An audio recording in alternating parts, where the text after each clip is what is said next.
Bagaimana kita mempercayakan suara kita yang Hmm. diistimewakan oleh hasil reformasi sampai kemarin demo besar bulan Agustus itu. Iya.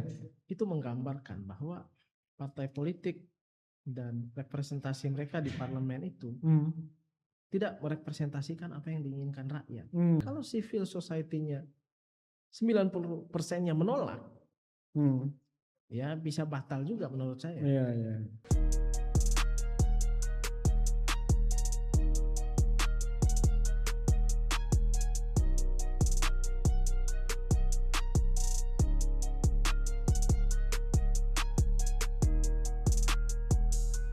Nah, jangan sampai efek negatifnya kemudian adalah itu tadi. Karena walaupun kontrol pemerintahan efektif, tetapi secara politiknya jangan sampai ada wacana lanjutannya Gimana tuh jadi wacana lanjutan? presiden atau penguasa seumur hidup gitu. Tetapi Ya ini kayak Soekarno dong, demokrasi terpimpin nanti. tidak masalah. Maksudnya tidak masalah kita analisis seperti itu. Iya, iya, iya. Ya namanya kita analisa nggak apa-apa. Ya karena kita punya pengalaman sebelumnya. Udah punya pengalaman sebelumnya. Jangan sampai seperti itu. Jangan sampai Ini antisipasi saja kita sebagai generasi muda gitu. Walaupun sudah diatur dalam undang-undang batas maksimal ya. Tetapi kan bisa dirubah. Kemudian yang kedua terkait dengan partai politik. Jangan sampai nanti pemilihan oleh DPRD itu akan ada semacam deal-dealan.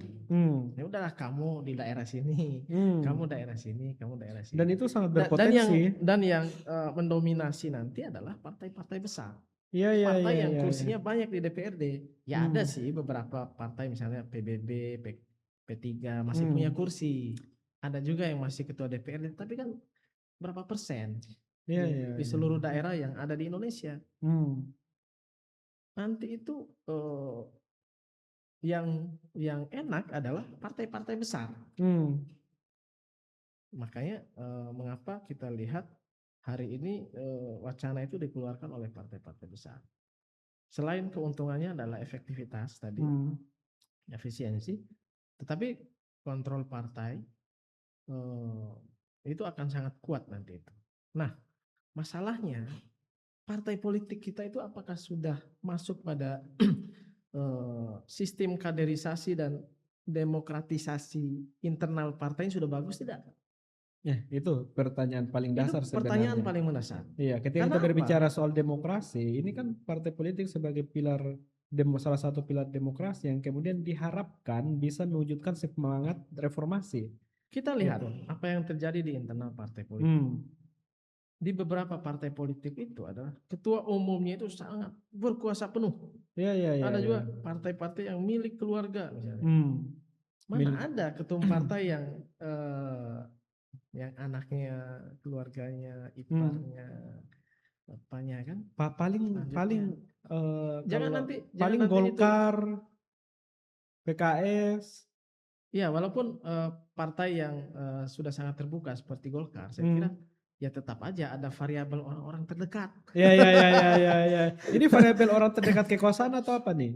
Orang-orang terdekat ketum partai, ya kan, penyokong utama partai dan lain-lain. Saya kira itu sangat berbahaya. Iya. Ya walaupun dikatakan nanti sistemnya akan kita atur, kita akan melakukan seleksi sangat ketat dan sebagainya, ya. Oke. Tetapi kita lihat akhir-akhir ini, ya kan? Lihat saja beberapa partai itu anaknya jadi caleg ya dimanapun dia mau, ya kan? Kemudian keluarganya jadi kepala daerah di mana-mana masih bisa dipaksakan, masih negosiasi, masih dimodali dan sebagainya. Tapi saya kira itu nggak jadi persoalan ketika misalnya keluarga anaknya itu memiliki kapasitas dan kualitas. Iya. Tetapi kan lebih kecenderungannya karena bicara soal relasi keluarga aja. Bicara dinasti politik lagi, oligarki baru lagi. Jadi orang-orang yang punya kualitas, punya kapasitas yang jauh dari partai politik, apalagi ini calon-calon independen itu mati kutu, Pak. Tapi kalau misalnya pilkada secara langsung calon independen, ya itu tertutup ruangnya. tertutup. Yang bukan Ya tidak berasal ada dari partai representasi politik. tetapi Ya pilihannya adalah mungkin dia masuk berhak partai politik. mendaftar. Tetapi dia berhak mendaftar. Dia berhak mendaftar, berharap dipilih oleh anggota DPR. Cuma masalahnya anggota DPR dari partai, Pak. Kecuali ininya banyak. Bisa Iya, iya, iya, iya. bisa apa? Cincai di pusat, Ya, ya kan? pilihan realistisnya bagi calon independen yang backgroundnya pengusaha non partai politik ya masuk partai politik. Iya, tapi variabel pentingnya adalah sudah siapkah partai politik untuk menahan godaan-godaan itu? Ya. Karena ini variabel yang cukup penting menurut saya. Ini ditambahkan kekuasaan penuh lagi kepada parpol. Pastinya. Pastinya. Jadi semakin banyak kursi, semakin mahal harga, Pak. Semakin mahal. Nah, mampukah tidak tergoda dengan urusan-urusan begitu? Oke, ketumnya mungkin sudah punya banyak ini, tapi orang-orang sekitarnya, pembisik-pembisiknya. Sambil ngopi, Bang. Oh iya, Kita nggak apa-apa. lupa. Kita minum juga. Minum dulu. Jadi itu variabel penting juga. Iya. Ini mungkin bisa menjadi pertimbangan di revisi undang-undang pilkada nanti. Iya. Bagaimana mengatasi hal-hal seperti itu? Bagaimana mengantisipasi politik uang cuma dipindahkan dari ruang publik ke ruang DPRD gitu. Bukan hanya di DPRD tapi yang penting itu selesai dulu komunikasi di pusat. Tapi kalau misalnya pemilihan pilkada secara DPRD, jadi pemainnya itu kan hanya elit-elit politik aja. Iya. Yang Elit duduk pusat dan elit daerah. Iya, elit di daerah maupun di pusat. Iya. Nah itu berbeda ketika misalnya pemilihan langsung. Selain permainan para elit-elit politik juga masyarakat ikut. Masyarakat masih punya ada hak partisipasi penuh di situ. Kalau tidak pilih ya tidak bisa. Nah artinya memang sebenarnya ya itu tadi dua-duanya memiliki konsekuensi logis, ada positif negatifnya. Betul, ya. dua-duanya Tetapi punya menarik yang konsekuensi abang logis. katakan tadi terkait dengan kaderisasi partai politik. Iya.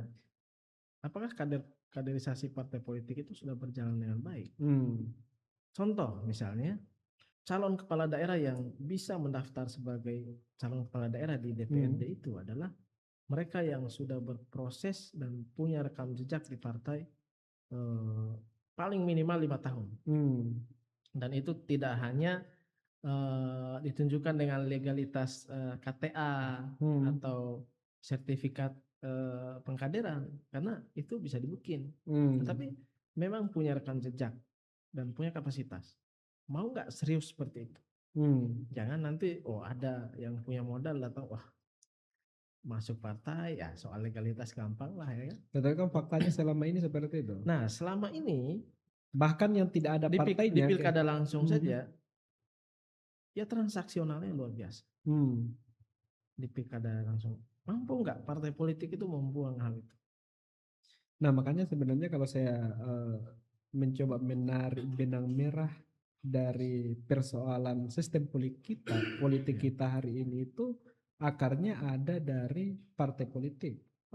Mulai dari proses rekrutmen, kaderisasi, kemudian pada waktu menghadapi momentum demokrasi, ternyata yang diutamakan itu yang memiliki modal yang besar dibandingkan dengan kadernya sendiri. Kan gitu. Nah jadi memang ya partai politik kita ini rusak. Kalau bisa dilihat pengalaman kita pasca reformasi ini, rusak. Bisa dikatakan rusak. Karena aroma transaksionalnya luar biasa. Dan masalahnya kita ini mendampingi langsung calon kepala daerah. Jadi kita tahu bagaimana peperangan mereka di pusat itu untuk mendapatkan cuma selembar kertas rekomendasi yang harganya miliaran itu. Kenapa Bang? Semestinya civil society itu perlu menyuarakan yang perlu dirubah itu, perlu diperbaiki, perlu dievaluasi adalah partai politik. Iya, undang-undang partai politik itu dulu. Makanya partai politik itu sebelum, kalau menurut saya ya, agar efektif. Kalau DPRD ini, wacana DPRD pilkada dipilih oleh DPRD keluar, ini harusnya yang diperbaiki lebih dahulu adalah partai politik. Ini kan masih ini soal pembiayaan partai politik dan lain-lain itu masih dinamis. Kemudian baru kemudian bicara tentang undang-undang pemilu, pilkada. betul, partai politik dulu harus diperbaiki, sistem kaderisasinya bagaimana gitu kan. Selama ini tidak menjamin mereka sudah jadi kader sudah lama, sudah membangun partai, sudah berdarah-darah di partai, tidak menjamin mereka direkomendasikan, dicalonkan.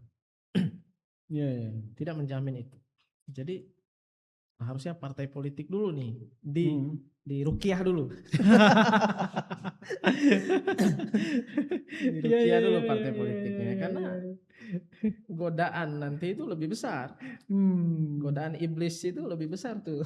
Iya, kita kan berharap bahwa partai politik dan elit-elit di dalam partai politik ini berbuat untuk rakyat, bicara soal perbaikan pembangunan bangsa, tetapi kan pada akhirnya akar persoalan baik itu dari sistem demokrasi kita ataupun dalam proses perjalanan pemerintahannya, partai politik ini yang kemudian menjadi salah satu perusak dari semua itu. Artinya ada dikotomis antara apa yang seharusnya dengan yang sebenarnya. Jadi gini Bang, kalau kita lihat pasca reformasi sampai sekarang, sampai kemarin demo besar bulan Agustus itu menggambarkan bahwa partai politik dan representasi mereka di parlemen itu tidak merepresentasikan apa yang diinginkan rakyat. Itu gambaran nyata yang kemarin. Sehingga diprotes habis-habisan. Bahkan ada wacana dan desakan publik yang cukup kuat bubarkan DPR. Karena apa? Karena publik itu sudah tidak merasa bahwa mereka tidak menjadi representasi rakyat lagi. Di DPR apa yang kita lihat? Transaksional, jual beli undang-undang, ya kan? Kalau bicara tentang undang-undang yang diaspirasikan oleh rakyat, bicara tentang kepentingan rakyat yang diinginkan rakyat, lama sekali itu dibahas Bang. Contoh misalnya rakyat ini rata-rata meminta rancangan undang-undang perampasan aset itu segera dibahas dan diproses dan disahkan. Pada akhirnya sampai sekarang ini belum jelas. Belum jelas. Walaupun ada dijanjikan. Nah, walaupun ada yang janjikan, ya lewat lagi kan, lewat momen, lewat lagi. Gitu. Ini masuk ke pilkada melalui DPRD lagi nih momennya. Tetapi kalau bicara tentang undang-undang yang berkaitan dengan, ya bahasa kasarnya pesanan pemerintah. Itu cepat banget. Kilat. Kilat.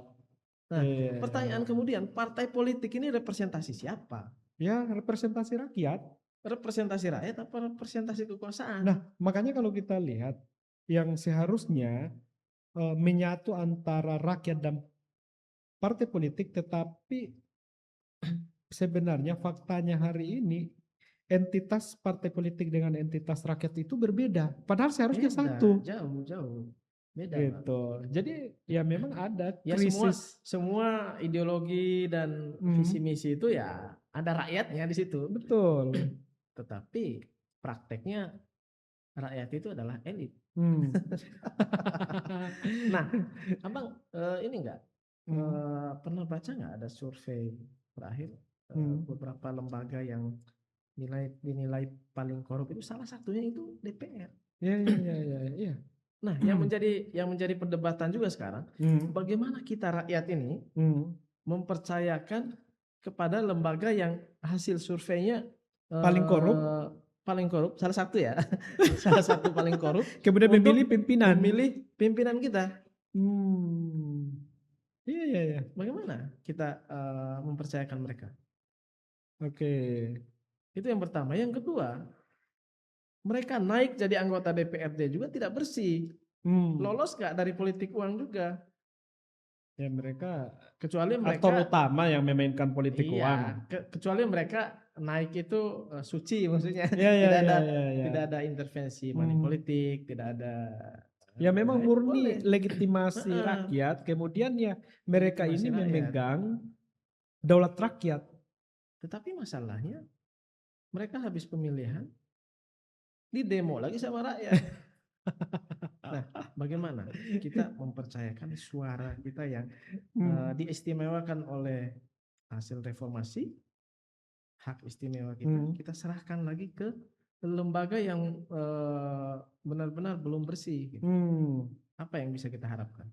Ya sebenarnya tidak ada yang bisa diharapkan dari DPRD kalau Iya. seperti itu. Nah, ternyata menurut saya yang harus diselesaikan dulu oleh pemerintah sekarang adalah masalahnya itu tadi. Yang Partai pertama politik. partai politik, yang kedua soal money politik. Hmm. Bicarain itu dong, gimana Ya, ya, ya. menyelesaikan itu? Gitu. Gimana, Bang? Apakah iya dengan merubah sistem pemilu menghilangkan money politik? Kita juga Enggak kan juga. ada kasusnya sebelumnya. Iya, iya. Ya pasti kan Jadi itu menjadi PR pemerintah ya. Nah, masukan juga untuk pemerintah nih. Hmm. Kalau berbicara tentang wacana yang kira-kira akan menimbulkan polemik, lihat situasi dan kondisi gitu. Jangan Ya. kayak kemarin, jangan nanti rakyat itu mencap elit-elit politik itu memang bukan representasi rakyat. Hmm. Lihatlah situasi politik, Hmm. psikologi publik, dan lain-lain.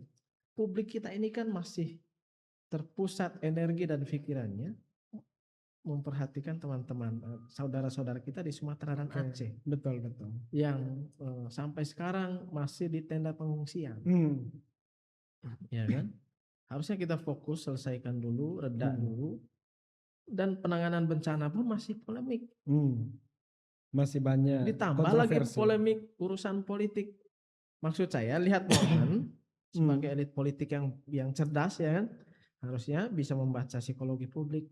Ya tunda dulu lah sedikit kan, jangan keluarkan wacana dulu yang bikin polemik gitu. Kita fokus dulu. Kalau kita memang punya niat untuk rakyat, harusnya punya political will untuk kesejahteraan rakyat. Jadi harus lihat juga situasi. Oke. Jadi efeknya adalah ketika kita menjual wacana ini ke publik, tidak dibeli, ditolak oleh publik. Ya, ya, Nah, kita ya. bisa lihat, saya sering cek bagaimana komentar di media sosial Oh, itu terkait dengan ngeri-ngeri. dengan respon pernyataan beberapa ketum partai, kemudian pertemuan ketum partai soal wacana pilkada melalui DPRD ini. Ngeri Pak, negatif Ngeri. semua. Nggak ada yang positif. Apalagi dihubungkan Negatif dengan semua. bencana Sumatera tadi ya. Betul.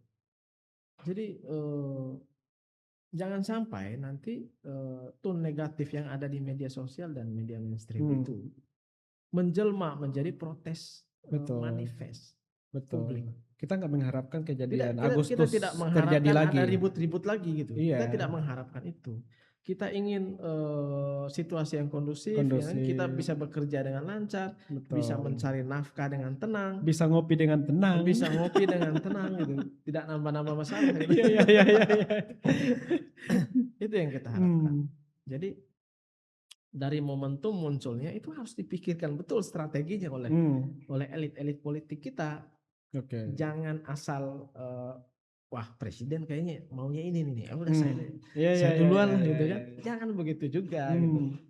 Ya kita tahu lah beberapa elit parpol kita ini kemampuan dan skill politiknya itu di atas rata-rata. Dan cepat membaca sinyal presiden ya kan. Sangat lincah. Tetapi baca juga psikologi publiknya, situasi dan kondisinya gitu. Jangan nanti justru menimbulkan perlawanan. Ini saran saja untuk pemerintah dan elit-elit parpol. Gitu Pak. Jadi yang pertama dari prakondisi juga harus pintar-pintar mengambil empati publik. Iya. Kan? Jangan nanti dicap elit parpol kita ini tidak punya empati apa ya? Gitu. Tapi itu kan ini bukan kata saya. Itu yang terjadi hari ini tuh. Bukan kata saya ya. Saya cuma mengungkapkan apa yang ada di media sosial. Betul. Dan itu memang fakta yang terjadi. Kok malah bikin polemik baru gitu.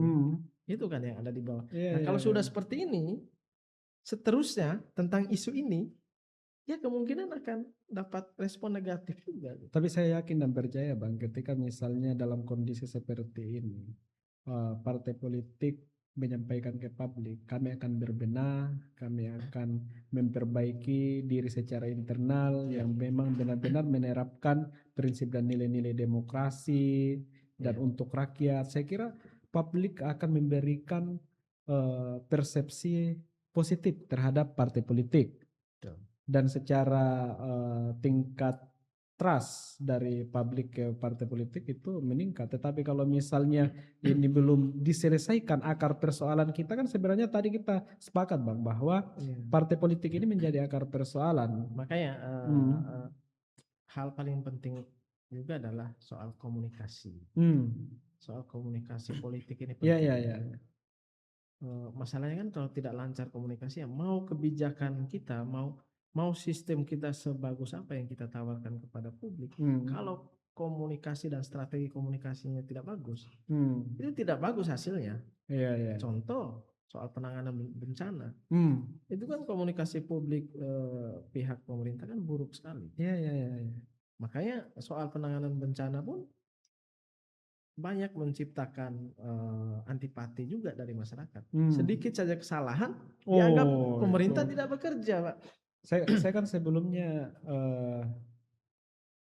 cukup lama lah turun di lapangan Betul. dan Akhirnya memang pemerintah kan sibuk ngurus sebenarnya pemerintah kontra itu narasi, gitu. sebenarnya pemerintah itu ada hadir di Bekerja sejak awal. bekerja sejak awal. Sejak bencana itu terjadi, Presiden Oh. Prabowo itu sudah memerintahkan mengirim beberapa pesawat Hercules untuk menyalurkan bantuan langsung. Kita lihat bagaimana parahnya jembatan putus. Iya, iya. Itu Dan itu cepat lahan terselesaikan. perkampungan jadi sungai kan. Hmm. Nah, itu siapa yang bisa mengatasi itu kalau bukan kekuatan dan Iya, infrastruktur dari pemerintah. betul. Tetapi karena komunikasi tadi buruk, akhirnya pemerintah juga sibuk mengurusi kontra narasi. Nah, artinya apapun menjadi pelajaran. Padahal sejak awal sudah menjadi diskursus kita. Sejak Oke. awal pemerintahan ini didirikan. Soal komunikasi. Iya, iya, iya. Pak Prabowo juga sudah mereshuffle beberapa menteri yang komunikasinya buruk. Buruk. Jadi saya kira ini kan sangat menjadi konsen publik lagi soal pilkada melalui DPRD. Harusnya disampaikan dengan strategi yang matang Oke. oleh pemerintah. Setidaknya ada kajian terlebih dahulu lah. Betul, betul. Tetapi begini, ini kita sebagai pengamat politik ya, kalau kita lihat petanya, peta pertarungannya ini, kalau di peta politik di parlemen, di partai politik kan, ya saya kira memang rancangan undang-undang ini atau pilkada melalui DPRD ini rasa-rasanya akan disetujui, rasa-rasanya akan diketok di DPR dan disetujui oleh pemerintah dan dijalankan di pilkada berikutnya. Oke.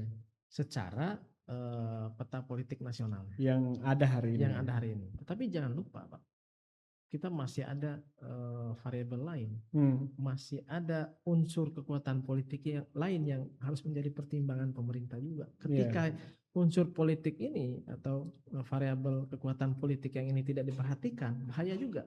Yang tadi civil society. Kalau civil society-nya 90%-nya menolak, ya bisa batal juga menurut saya rencana ini. Betul. Dan itu MK memiliki kekuatan, memiliki hak untuk memutuskan atau membatalkan. Betul. Nah, kecuali memang pemerintah punya skenario juga nanti ada pergantian di MK. ada nanti ada. Iya. Kayaknya ada itu. Oke. Tetapi kalau arus kemarahan publik tidak terbendung lagi, tetapi itu yang kita tidak harapkan tuh. Ya makanya kita tidak harapkan itu. Kalau kekuatan politik ini terabaikanlah. Kalau tadi cara komunikasinya tidak bagus, kan, menunjukkan ya walaupun elit politik, walaupun ketum partai atau pimpinan partai politik, jangan juga petantang-petenteng di hadapan rakyat gitu. Maksud saya kita berkomunikasi dengan baik, berempati kepada masyarakat, ya kan? Membaca psikologi publik, ini psikologi publik ini lagi asik apa enggak asik nih gitu. Kan harus dibaca juga gitu. Iya, iya. Kalau tidak ya tadi bahaya. Ada kekuatan politik lain yang mungkin merusak peta politik yang sudah Iya, ada iya, gitu. iya, iya. Jadi Yang terakhir Bang, ya, soal posisi PDI. ya. Posisinya kan menolak nih. Apakah PDI masih bisa sesangar zaman SBY dan sebelumnya atau udah melemas dalam melakukan gerakan yang memang itu merugikan atau menciderai demokrasi? Jadi begini, kalau kita lihat posisi PDIP hari ini, kita tidak menemukan bahwa PDIP ini menegaskan sebagai partai oposisi atau enggak. Itu Iya, iya, saja iya, iya. belum tegas. Hmm. Sebagai oposisi apa tidak? Ya kan? Atau mungkin teman strategis. Walaupun nggak masuk koalisi tapi teman strategis. Teman strategis di Nah, luar pemerintahan. tapi kalau kita lihat dari awal pemerintahan Pak Prabowo, PDIP ini lebih konsen menyerang atau mengkritik sisa-sisa rezim lama. Sisa-sisa rejim lama ini Jokowi. Iya. Jadi tidak sampai ke Prabowo. Iya, iya, iya, iya. Ya kan? Hmm. Justru kalau saya lihat beberapa hal terkait kebijakan Pak Prabowo mereka mendukung. Jadi dari situ, dari posisi PDIP belum menegaskan sebagai oposisi penuh. Dan kalau kita lihat kritiknya sampai hari ini lebih banyak ke Solo, ya kan? Dibandingkan ke istana. Dibandingkan ke istana. Tetapi terkait pilkada ini, saya kira PDIP akan mengambil sikap dan sudah jelas mereka menolak. Iya, iya, iya. Nah, saya kira itu sudah jelas. Oke. Nah, cuma masalah kualitas sangar tidaknya itu,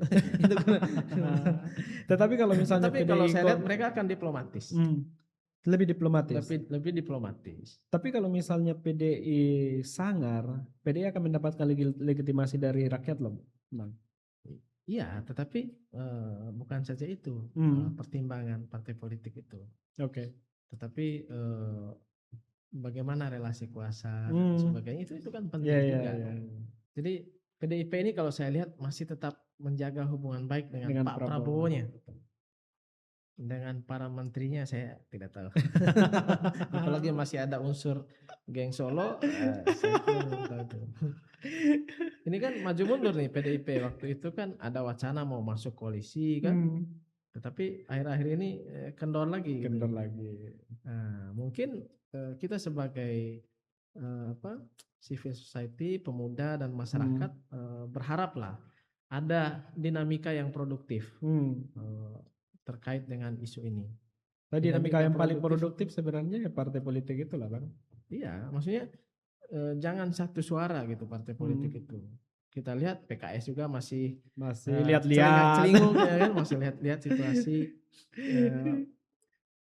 Kemudian partai-partai kecil yang belum masuk parlemen juga itu masih ngeliat-lihat, masih lihat peluang. siap. Tapi intinya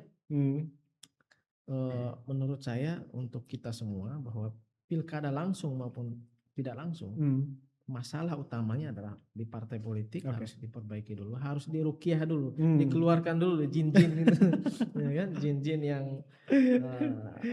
bibit-bibit oligarki, bibit-bibit politik dinasti dan lain-lain itu harus dirukiah dulu tuh. Iya. Kemudian masalah utama kita sebenarnya adalah money politik itu. Itu harus dipikirkan juga oleh pemerintah dan bagaimana skemanya nanti di revisi undang-undang ini.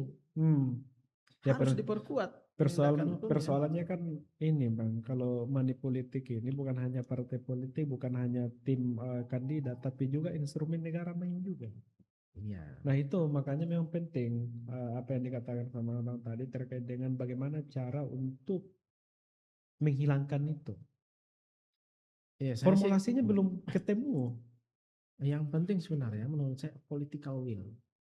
Political will dari seorang pimpinan tertinggi negara. Ingin menghilangkan itu yang pertama. Jangankan dia perintah, Pak. Dia kasih sinyal saja. Itu menteri, ya, kepala lembaga, polisi, kejaksaan, TNI dan lain-lain itu Semuanya bisa tertib. semuanya bisa tertib. Kalau presiden misalnya, awas kalian main di politik, saya kembalikan ke Mendagri, selesai. Iya, iya, TNI iya. misalnya tidak boleh, apalagi beliau dari TNI. Iya, iya, iya. Polri, Polri, ini kan tapi partai sendiri, parcok. iya. Tetapi masalah juga kemarin kita menang bagaimana Pak? Itu yang susah tuh. Reformasi saja begini kan? Iya, iya, agak mandek ya. Ya, yang kemarin soal apa posisi di lembaga negara sipil negara juga, ya masih diplomatis juga gitu. Iya, iya, iya. Oke, Ya, baik Bang. Jadi saya kira betul. memang persoalan utama kita adalah partai politik. Iya, Jadi soal pilkada baik itu dipilih melalui DPR ataupun secara langsung ya semuanya memiliki konsekuensi logis ya Bang. betul. Gitu.